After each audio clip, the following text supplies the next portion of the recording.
Okay, so let me get the agenda shared.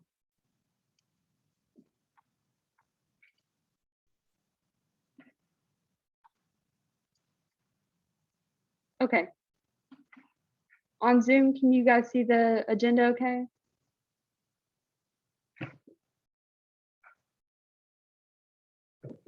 Yeah, I can see it.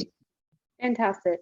So this evening, I'm a little old. Can you zoom in a little bit? yes, absolutely, just for you, Josh. Thank you. Okay. So is anyone here for open forum? All right. Seeing none, we'll go ahead and move on. So this evening for speakers podium, we have Dean Petit, the Dean of Students, here with us to come just chat with the Senate and tell us about the new program the Dean of Students office is working on. So Dean Petit, you're welcome to come up here if you'd like. I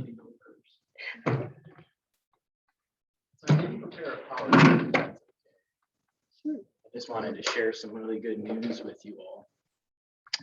All right, so my name is Andy Petit. I'm the Assistant Vice President for Student Success and Dean of Students. I've met some of you, but can we just, for a huge favor, can we just go around the room? And I just want to know what your name is and what your major is, starting out with Casey. I'm just kidding.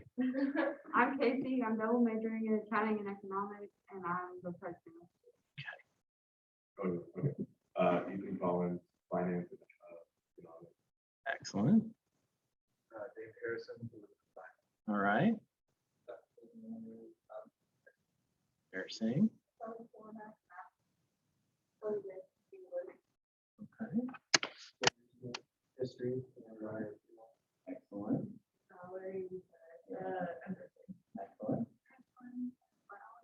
Cool. I'm Jennifer, and I'm a psych and criminal justice major. Excellent. My name's Andy. I'm a doctoral student. I spent this weekend in this building, so I'm getting a PhD in human resource development. So kind of weird to spend the whole weekend here and then come back on Tuesday, but here I am in the Solts College of Business. So I had talked with Casey about several of the things that we're doing in the Office of the Dean of Students to provide support, advocacy, and guidance to our students. So I've been here a little over 19 months now. Feels longer than that with COVID, right? And some of the things that I started noticing were our students were waiting till pretty much the last moment to seek help, right? Whether it's a medical withdrawal, whether it's I'm not doing well in class. I'm not talking about any of you in here because you would never wait until the last minute to do something, I'm sure. But I was noticing this trend, right? And it eventually would hurt my ability to be able to help a student. So the earlier that a student lets me know there's an issue, the better likelihood that I'm going to be able to help them with whatever issue or problem they're having. And so we created and went live July 1, an office called the Student Assistance and Advocacy Center. It is a branch of the Office of the Dean of Students. And we don't just call it the Office of the Dean of Students because what's your first reaction when I ask you, have you been to the Dean of Students office? Yeah. So when I try and tell people how helpful we are, they have a hard time believing us because that's the perception of the Dean of Students office. But the Dean of Students office, 95% of what we do is help people. Maybe 5% is helping people make better decisions, which is that conduct process, right? But it's important to me that our students see the Dean of Students office as a place to go for care and support. So we created the Student Assistance and Advocacy Center. So when students see that, they're thinking the Office of Student Assistance and Advocacy is reaching out to me, not the Dean of Students office. At the end of the day, it's kind of the same thing, but we're signaling to students, you come here for help. So we have a case manager, her name's Mary Logan. If any of you have friends or you yourself may have been in quarantine or isolation due to COVID, Mary Logan has already advocated on their or your behalf by communicating with your faculty already. So that's a piece that we already do to notify faculty and staff of something. But if you had something else going on in your lives, you needed extra money, you have a conflict with a peer, a faculty member, a program, anything under the sun that's impacting your ability, you come to the Student Assistance and Advocacy Center. We meet with you, we talk about what's going on, and then we find solutions and options for you. And so the goal of this is that you and I help students identify the problem before. So when I talk to students in orientation, I tell them it's easier to dig out of a 2-week hole than an 8-week hole. If you wait until the week 8 to start going to the writing center or the tutoring center, you're going to struggle, right? So this center is also doing outreach. So you'll notice in the university center there. How many of you have gotten a student assistance and advocacy stress star ball thing? All right, we're going to need to get this group some. I should have brought them. Casey got one, but it's got our name and number on it. So we're tossing those around. We're talking with students and just letting them know what's going on, right? So one of the key office supports that we have is called the medical withdrawal process. How many of us have heard of it? Okay, some of you have, some of you haven't. Most students haven't until they need it. So when we're doing outreach to students, our goal is to let you know of all of the levels of support that are available before you know it, so that if you need it, you've already got it in your back pocket. Heaven forbid you actually need it. And I hope you never need a medical withdrawal, but if you do, now you know about it, and you know to say, I need to call the Dean of Students office right away so that we can help you. So that's just a bit of the overview. One of the other services that we can provide is if you have a conflict or you're not sure how to go about something and you just want somebody's help, right? It could be having a difficult conversation with a faculty or staff member. Maybe it's about a grade. Maybe it's about an interaction that didn't go so well. You can ask for your case manager, Mary Logan, or myself, or our Associate Dean, Kim Livingston-Cobb, to come with you. And that allows for you to just feel comfortable. I'm not even going to say it, but it just is somebody else to be there to support a student. Many of you all are student leaders and you're all very confident in yourselves, and I know that, but we have first-year students that come in the door who are not comfortable talking directly to authority, right? Or a dean of students or a faculty member.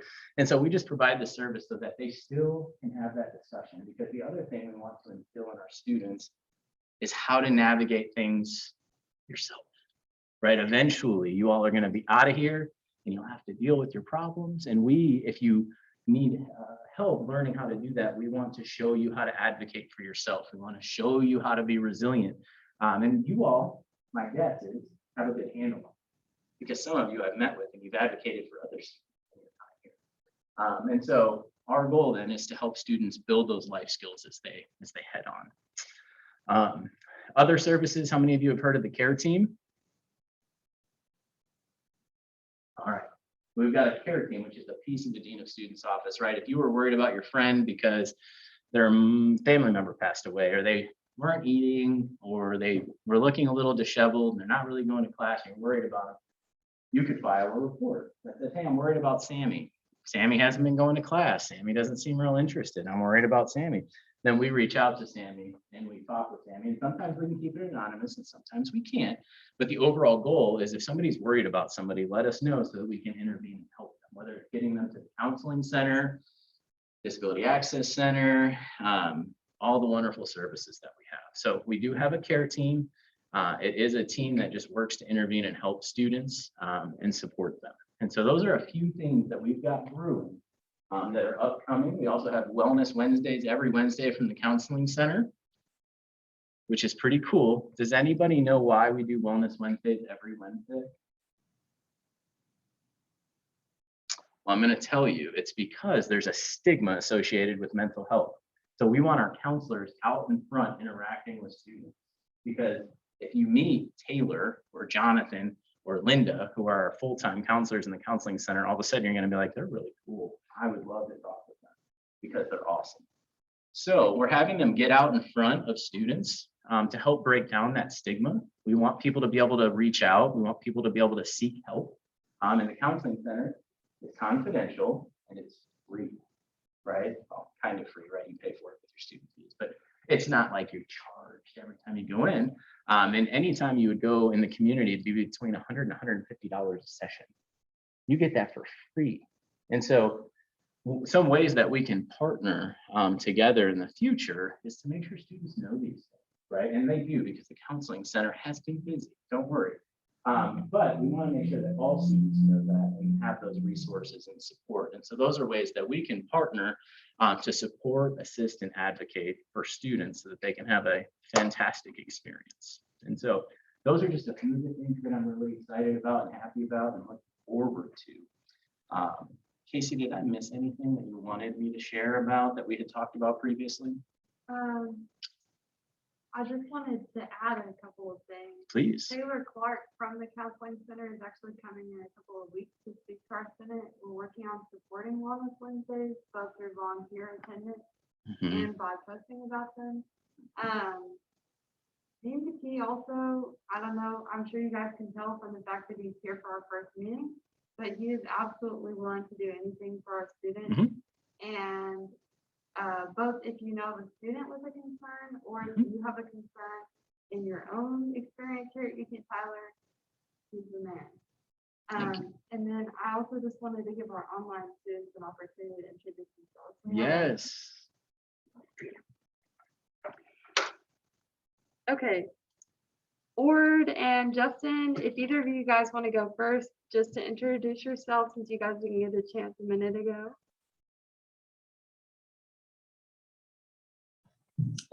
Hello. I didn't get to say your name again. I didn't quite hear your name. My name's Andy Petit, and I'm the Dean of Students. Okay. Good evening, Andy. I'm Ord Limbrick. I major in mechanical engineering, and I'm the treasurer for this 2 semesters. And I'm based out of Houston, so it was great meeting you. Awesome. I was down in Houston in May to see the HEC. Okay. So first time I'd been down there. Dr. Garcia is a fantastic guy. Yes. Really cool campus. So excellent. Nice to meet you. Nice to meet you as well. And then Justin, if you'd like to go. Yeah, my name is Justin Baria. I am majoring in civil engineering, and just want to say thanks, Andy. Awesome. All right. So with all of that being said, and what Casey mentioned about please send any students that just have any concern, if it's impacting their student experience or their progress, I want to know about it so I can help them. What questions do y'all have? What curiosities do you have? Is there anything that I can answer for you that helps you support your constituents, our student body? So I don't know if you can answer this, but. I'll try. So does Mary Logan, does she reach out to students, like if they're in quarantine off campus, they don't? Yep. So anytime a student, for any reason, right? We always sent faculty notifications before. It wasn't as frequent as it is now with COVID, because students get in car accidents, students get sick. Unfortunately, there's a death in the family here or there. So we would always send those out and contact the students. But yes, and specifically with COVID, we definitely. It's a good question. Mary does, I do, or Kim does. Mary's like the face of this thing, and she's the one who's really coordinating care. And we also kick in and help because it's a lot of work. But Mary absolutely does, I do, or Kim does. So I also don't know if you can answer this, but is there any kind of infrastructure piece to examples that you said to help students that are like LGBTQ, et cetera, you know, or other disabilities, stuff like that? Yeah, so that's a really good. So we have the Student Accessibility and Resources Office, and that is the office that provides reasonable accommodations to students to have equal access. They are involved and work very closely with the Counseling Center and the Dean of Students office to support students who may have accommodations or who may have accessibility needs to support them. You mentioned something that I am not maybe the best person to speak to, but I can share a little bit more. You may have noticed there's 2 positions that have been posted in the last 6 months, professional positions here at UT Tyler. One is the manager, I'm going to butcher the title, but I think it's manager of diversity something initiatives. And that's a position in human resources. And we most recently just posted a position for the director of student diversity. And that director of student diversity will be working to provide programming and education on diversity, equity, and inclusion, which would include race, ethnicity, gender, sexual orientation, whatever term is, I may have butchered that last term, but they are there to help kind of educate the community. So those are two things that as a university we're working to do. I also don't want to speak out of turn too terribly, but we're in a safe group with student leaders. We are working on a few things, and I can't make any promises to this because it's tied to Apply Texas, but we're also working on preferred names to be able to get on academic rosters as well as IDs to support students who don't want to be called by their dead name or other things. You know, we also have international students who come in and want to adopt an American name as part of their experience, right? Maybe they should be able to put that name on their ID or on the roster for faculty. So there are some other initiatives going on. And if there are things that you as SGA want to see in terms of diversity, equity, and inclusion, you have a wonderful voice, not only from the administration, but from you, right? In terms of things that you want to see and the things that you want to influence on a college campus. I would also help you champion those. Be happy to. If we have a student like a peer that we're concerned about, what is the method for getting support from them? It's a really good question. Last year I shared with SGA, it's called a faculty staff resource guide. I will send it to you so that you can share it. We just updated it. And it kind of talks about the continuum of student behavior and concern, right? There could be, I'm concerned, but I'm not like crisis worried, right? Timmy hasn't gone to class the last few days. That's unlike Timmy. Something low level that's not an immediate concern, you can file a care report. And a faculty, staff, or student can file that care report. It's just on the Office of the Dean of Students webpage. It'll take you 2 to 5 minutes. Really easy. As the continuum goes on, when we get to the middle area, that's where you might see hints to self-harm or other concerns related to significant alcohol or drug abuse, where we may want more of a, maybe you want to call me or come see me and say, Andy, I'm really worried about this student, right? If it hits a point where it's not something that can wait a day or two for us to reach out and schedule a meeting, you may want to know. And then at the far end of the continuum is, I'm worried about this person's safety and I should call the university police immediately, right? So in your head, if you're ever at that point, you just call the police, right? But earlier stuff, the care report, if you're really sure you're not and you don't know who to call me, come see me. I think you've got my cell phone number. But come see me if you're really worried about somebody, because we want to get those wheels going if we're that concerned about a student. But I'll share that. It basically, it's an old term, but it's called dysregulated behavior, right? And it shows the increase in dysregulated behavior. My nursing friend over here is nodding his head because he's probably read that textbook. So, but always tell somebody if you're worried. Worst case scenario is we reach out to your friend and they say, yeah, I'm cool. I've been working 2 jobs and I overslept. No big deal. I'll pull it together. Or it could be, you know, my mom lost her job and all of a sudden we start hearing more things that we can start supporting them and working with them to make sure that they're doing okay. So it never hurts to submit a care report. And if you're ever worried about somebody's health and safety, that's a good time to loop in the police. But I'll share that with you so you can kind of see it. And I'm also happy to talk about it because it's kind of my baby and I love it. And we created it right before COVID hit, which is funny, right? What else? I had a question from Houston. Yeah. Yeah, so I was just wondering, do we have, or I guess do Houston students have the option to make like virtual visits, I guess, or virtual appointments? Yes, absolutely. I have met with Houston students. We've actually traveled down to Houston to meet with students. Obviously, that was pre-COVID, of course. But we can have virtual meetings. You can use our counseling center because we have telehealth. One of the great things that COVID taught us is that we can do telecounseling. And so I don't ever see that going away. You know, students still prefer to come in session, in person. But there are those students that prefer it because they're maybe 20 or 30 minutes away and it's easier. And so absolutely, you could reach out to me at any time and I'd be happy to have a virtual meeting with you.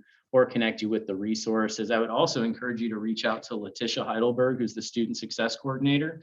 She's fantastic.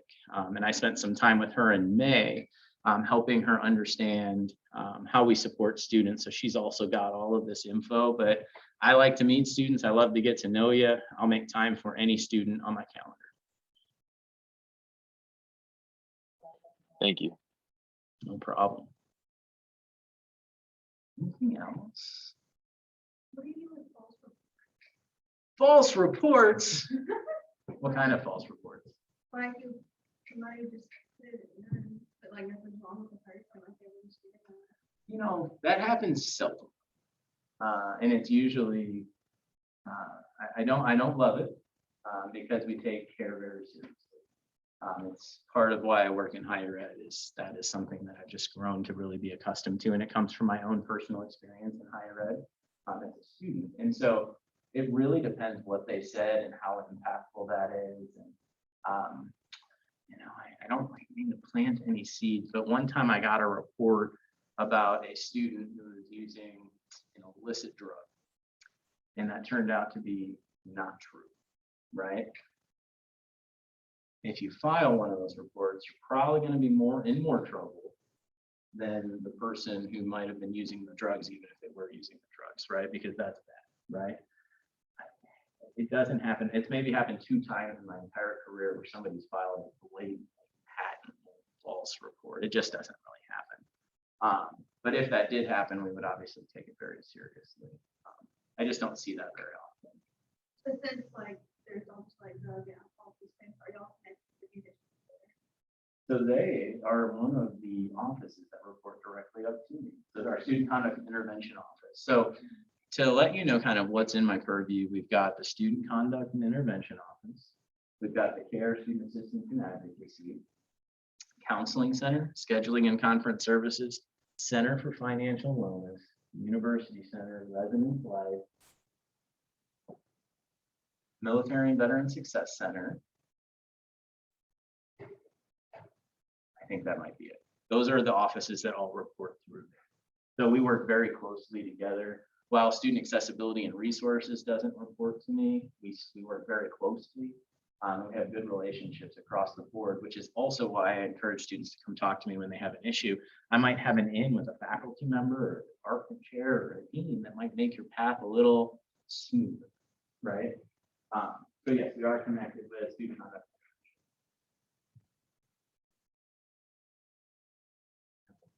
Yeah, please. So, this is kind of hypothetical. Say a student comes and is like, oh, I'm hopelessly addicted to X substance. Yeah. I need help. Are they going to get like legal trouble because of that? No, they're gonna get help. Just making sure. As long as it wasn't like on campus and they just like did something really bad the night before and I've already got a report about it, then we'll have to talk about. But yeah, if somebody had a substance abuse concern and they needed help and they came to me for help, I don't care about I care, Yeah. but I also want that individual to get help. And so, you know, so the other thing that I will probably share, since we asked about student conduct intervention, it's also a developmental office, right? People think of conduct as you're in so much trouble.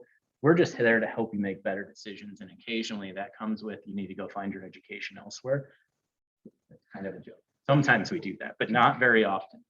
But it's really a developmental office, right? So if somebody gets in trouble for academic dishonesty, we're going to work with them to not do that again, right? What was the root cause? Was it I worked 2 jobs? Is it I'm underprepared for that class? Is it that mom was sick? Like, what was the cause? And we work with them to remedy the cause, right? So if somebody gets caught smoking a joint in the residence halls, we're going to talk to them a little bit about why were you smoking dope in the residence halls, right? And we'll explore that. It could be they're self-medicating for anxiety, or they were just trying it for the first time and they got exposed to it and they thought they'd give it a shot and they hated it and they're never going to do it again. Whatever, we're going to try and work with them to make better decisions. There are some behaviors that we can't work with, right? Violence, selling drugs, significantly worse than using drugs. We don't want either of those. But we work to help make developmental decisions. Our goal is to keep you here and do well. So does that answer? So don't be scared of Dave Hill. Fantastic guy, loves what he does. He's really working to help so that those things don't transpire again.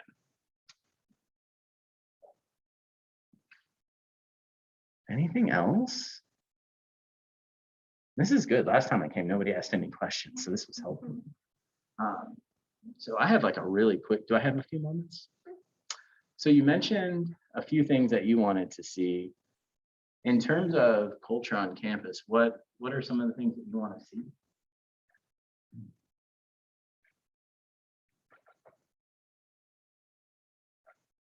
This is somewhat related to, I'm on the environmental sustainability committee. Now this is kind of obscure because I'm kind of a botanist that do it as mainly a hobby. Sure. But I've noticed there's a lot of invasive plants here on campus, and I know that's kind of a non-issue really.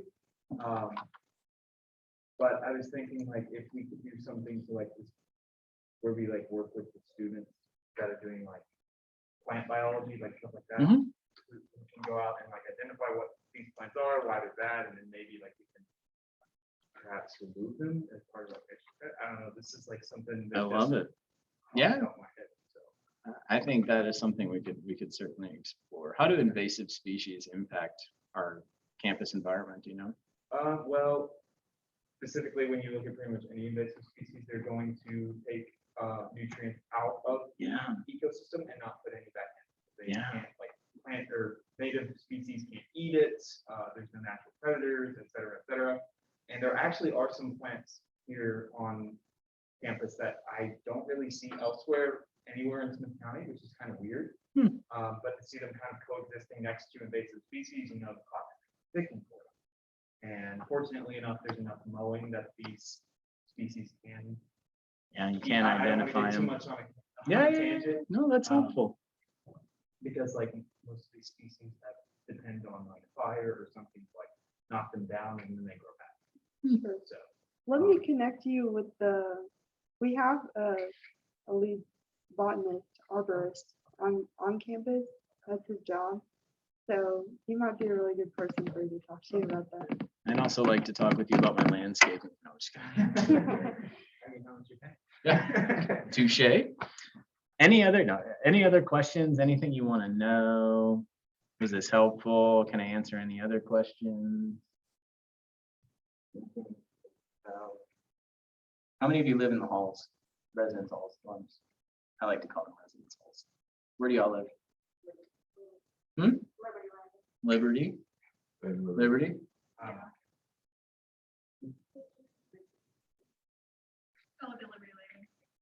right. How was your experience moving in this year?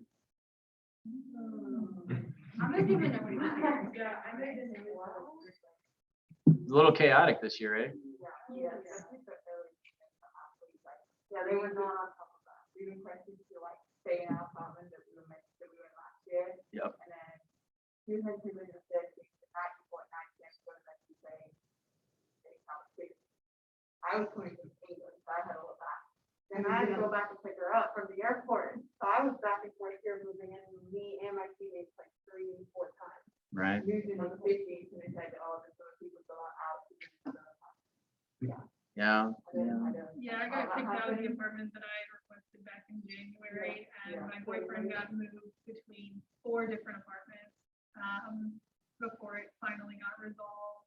And he ended up not being with the roommates that he had selected last year. Gotcha. I had to, the week Friday before we were supposed to move in, we got moved from Victory Village to Liberty Landing into a 4x2. I room with 4 people. And we were dead set on being in Victory Village with 4x4. We all went our own bathroom. For sure. It wouldn't have been a problem if maybe we had gotten that notification like, I don't know, 3 months before or 2 months before, but the week before it seemed kind of bad. And so I had to call around and they weren't picking up. And so I called Liberty Landing. Yeah, well, I called Liberty Landing instead, and then I had them transfer me and they picked up immediately after that. And then I had a friend who was at Liberty Landing and one of his roommates had already moved in and they came to him and said he had to get out and they moved into Victory Village. Okay. So my recommendation, we're looking at all of this. This year was a was a challenging year in terms of changing over a lot of rooms very quickly. And so when you do returning room selection, be very careful to make sure that you pay attention to dates. Because we're going to change that process up just a little bit to be more transparent to your needs. So when the housing emails go out, if you live on campus about room selection for next year and you plan to live on campus next year, just pay really close attention to the dates because the process will probably be a little bit different because we learned a lot this year. I don't know if like. I think about almost any. Almost any issue.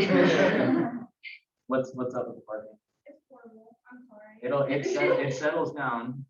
I know a lot of people from Liberty are probably parking on campus and stuff like that right now, but. I don't know. We can talk offline about it and see kind of what your challenges are. I know the parking for the first few weeks is a little chaotic. It And then really it is. settles down. It really is usually just for the first few weeks. People just have to figure out their routine. So. All right. All right. Well, thank you. My office door is always open to you. I prioritize you over any administrative, anything that I ever have to do. And so if you ever need me and my door is open, you can just walk right in and we can chit chat and make sure everything is good. So Awesome. 3rd floor, University Center, glass enclosure right off the staircase to the left. Casey, thank you for inviting me. And if you all need anything, just hit me up. Thank you. Thank you all.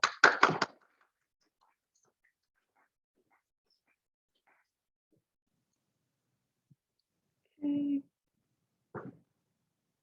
All right. Thank you to Dean Petit. We'll move right along. Okay.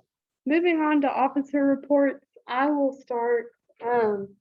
So this week I have been working on a variety of things, including getting prepared for our upcoming election that is at the end of September, reaching out, setting up meetings with USAC and faculty senate representatives,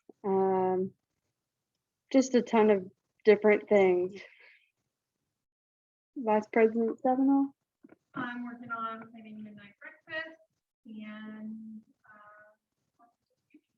those are our next big upcoming events. And like Casey mentioned earlier, I believe working with the counseling center, that first event is coming up Yeah. fairly soon. And then I'm working on reaching out to the Office of Student Accessibility to do sort of some similar events with them that we're doing with the counseling center. Yep. Secretary Mattern? My meeting is Monday at 1 o'clock for the medication committee. I've been working on all the shirts.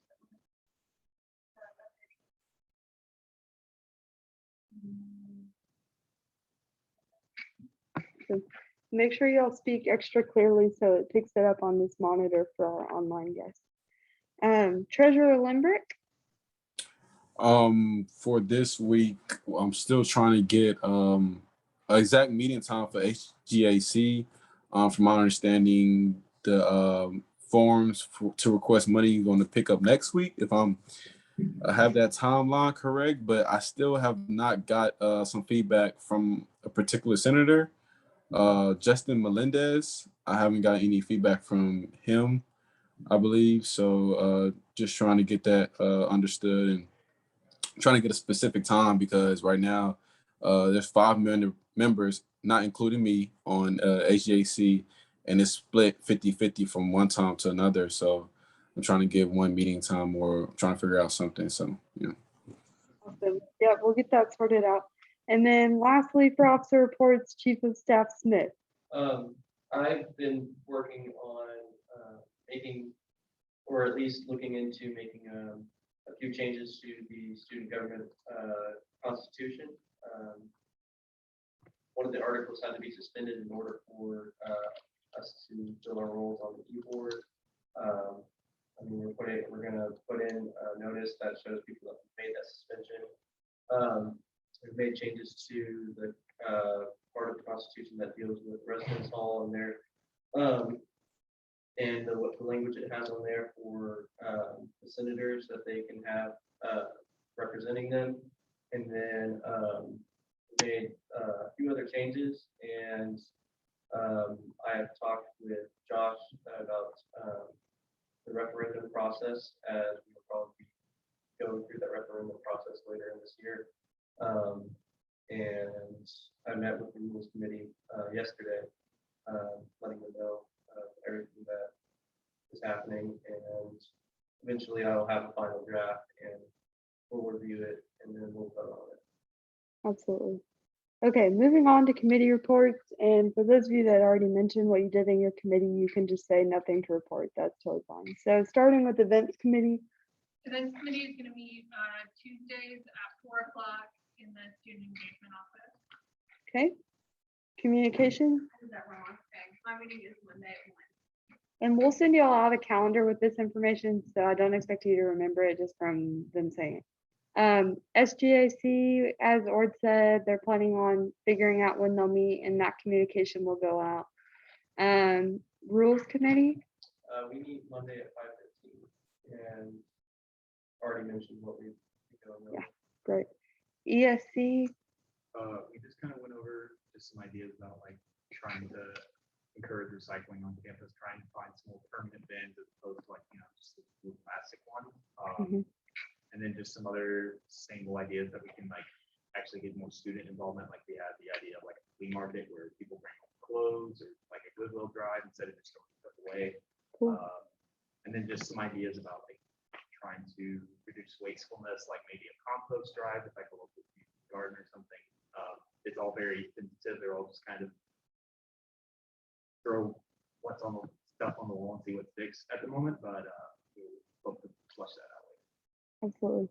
And then lastly is GSA committee. For those of you that are unfamiliar, and I'll go over this in my summer recap in a moment, but we voted to create an ad hoc committee, GSA committee. GSA is Graduate Student Association and typically exists as a separate organization. With COVID, they fell out of registered student active organization status. So we have kind of picked up that responsibility temporarily, and it was approved to exist only for the duration of time that GSA is not a registered student organization. So whenever it happens that GSA is back on the roster, that committee will immediately dissolve. I have sort of taken up that responsibility, and I'm planning to host a meeting twice a month rather than weekly at lunchtime for our graduate students. So I know you guys aren't graduate students that are here in attendance, but keep an eye out for that post and everything on Instagram and share it. We're trying to get as many of our graduate students both on the main campus, on the health campus, and our other satellite campuses to ensure that graduate students who aren't able to attend these 5:30 meetings are still able to provide feedback. Okay, moving on to student voice reports. First up is the College of Arts and Sciences.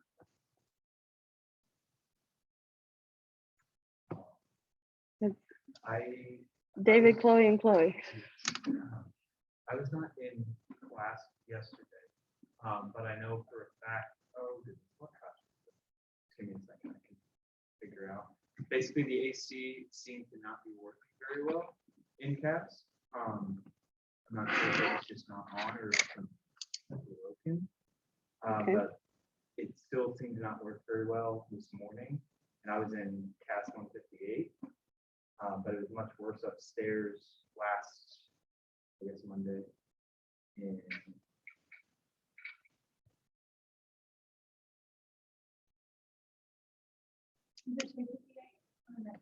yes, 258 is miserable. Okay. So otherwise I have. Okay.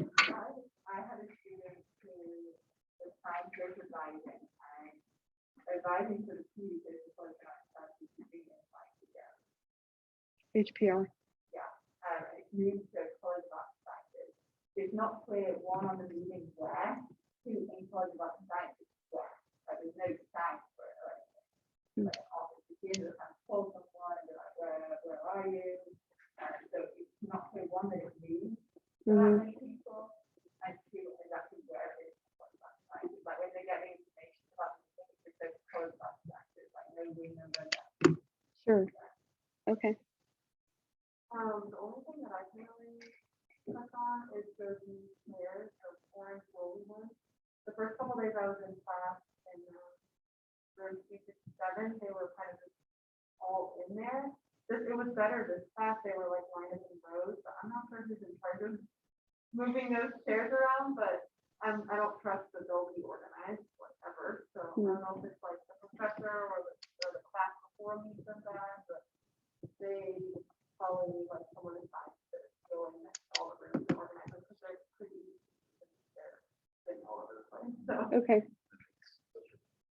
yeah, they're really close together too. Yeah. Absolutely. There's a lot of them. The person I was sitting behind me today was like right here.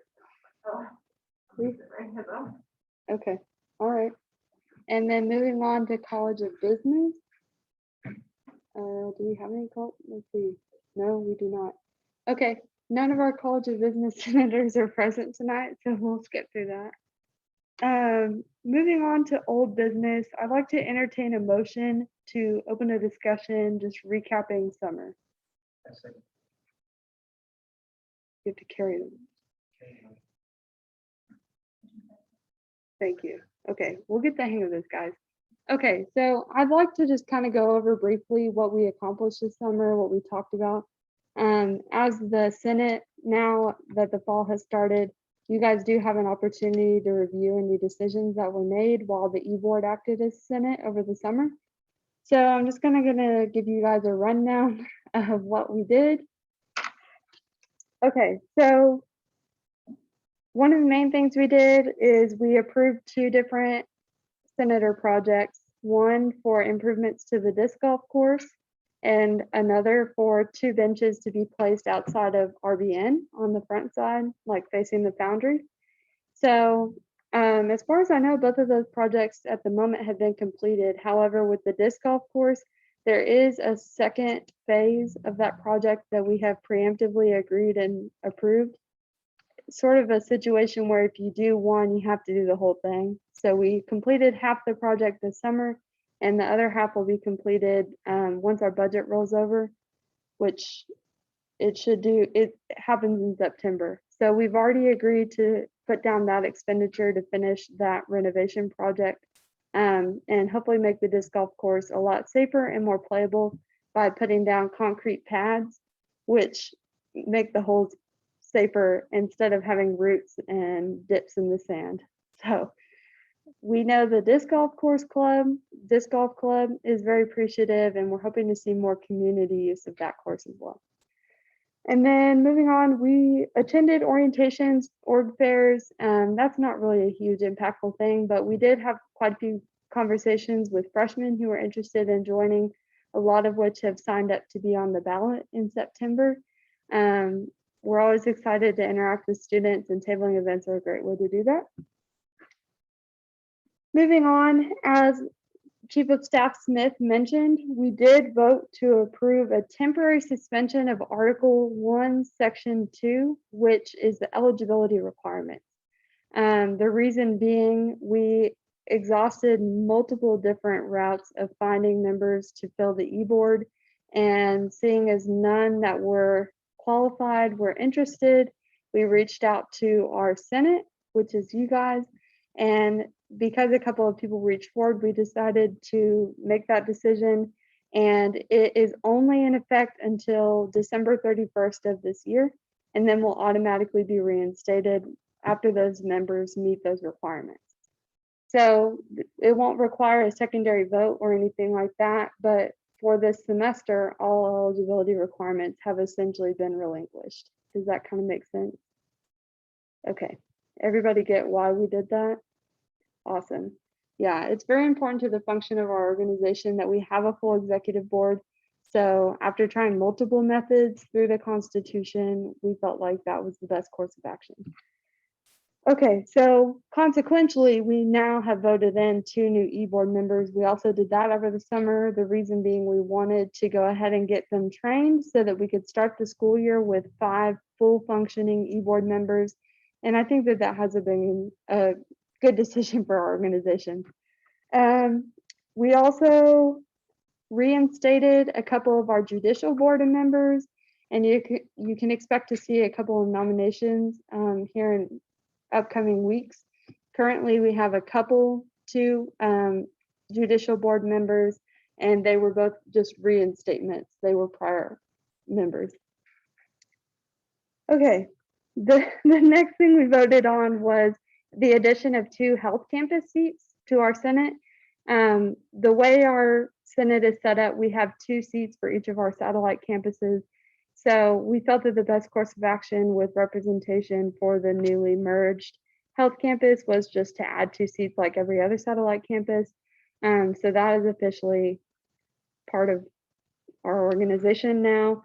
And then the last thing is just we're working on new senators. One thing for y'all's information, housing senators, the way that works is RHA has essentially priority in choosing senators that are a part of their organization to make sure that the representation in our Senate has the most up-to-date information and really knows what's going on in the facilities. So they have until the second meeting of the semester to provide representation, and then at that point it becomes our responsibility. I've been reaching out to the residence coordinators to ensure that they know what the deadlines are and to hear from them if they have people who would like to represent their facilities. So we've been working on getting senators that way and reaching out to interested students from orientation and things like that. So that's kind of where we're at on that. Starting next week, we will be able to fill housing seats if RHA does not do so before then. And then finally, everyone's favorite topic, we did discuss the fee increase. No votes have happened on it. We have not voted on how to proceed with that at this point, but we just briefly discussed it over the summer and considered some alternatives of things that we could do, where we want to go with it. And that will be part of our discussion next week, unless someone brings it up in new business. It is my intention to provide all the information that's been given to us previously so that our new senators are up to date, and then we will consider what the best course of action is going forward. Okay. All right. I'd like to entertain a motion to close discussion on the summer recap. Awesome. Moving on to new business. Does anyone have anything to add to new business? This would be if you have a topic you want to discuss that we have not previously discussed. Okay. Seeing none, we'll go ahead and move on. The next item is advisor comments. Josh has already left. He had another meeting to attend, but he just said he's looking forward to next week and to tell everybody good job. So pats on the back to all of you. Moving on to announcements. At the end of this meeting, if you don't mind stopping by the desk and so I can get your polo and t-shirt sizes, we're going to be doing some orders pretty soon. I'd like to go and get that information so I don't have to bother you later. Labor Day is on Monday, so don't forget the university is closed. If you have a Monday class, don't show up because it's not going to be happening. And then, as Jennifer mentioned, we do have the counseling event start on September 8th, which is Wednesday of next week. We really want to support those programs, and they're not going to be mandatory events, but if you can attend, it will count towards your event point total, and it is on the calendar that I sent out. Okay, and then, so next week, student voice reports, we'll have the Houston campus go, so that would be Justin, and then the College of Nursing and Health Sciences, which is also Justin, 2 separate Justins, and then the student body at large. So just so you guys know, that'll be next week, so make sure you're prepared. Like I said, I anticipate that we'll discuss the fee increase next week. We don't have a guest speaker coming, but it will be a plenty long enough meeting just with that content. Okay, and then Secretary Mattern, if you'll take the second roll call. Just, yeah. We have Justin and Ord. Okay, and then I'd like to entertain a motion to adjourn. Motion to adjourn. All right, thank you all for coming. See you next week. Thank you. Yes, Ord and Justin, y'all can just text me.